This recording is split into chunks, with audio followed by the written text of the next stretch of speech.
crime scene.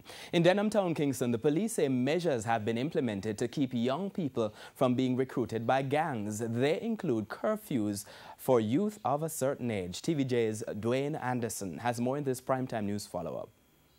A worrying admission from the officer in charge of community safety and security for the Kingston West Police Division about the recruitment practices in the criminal underworld. But having identified the practice, the security forces are moving swiftly to cut off the gang's supply lines. As a result, young persons aged 17 and under are not allowed on the streets of Denham Town after 9 each evening. Residents are encouraged to alert the police in areas where they see young people breaching the security order. But that's not the only monitoring duties residents have been asked to perform. In communities like these, we view them as informal culture, but we want to get rid of that concept. It's we being our brother's keeper.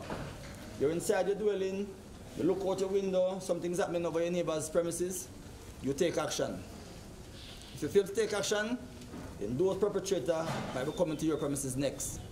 So if you call the police and those persons are arrested, they're off the street, no longer a danger to you. The police officer was speaking at a peace initiative at the St. Albans Primary, which is among several schools in the Denham Town community where empty desks and chairs dominated during periods of gang warfare. The school has reported that they have seen an increase in the number of students coming out daily to school, an increase in the PT activities, etc.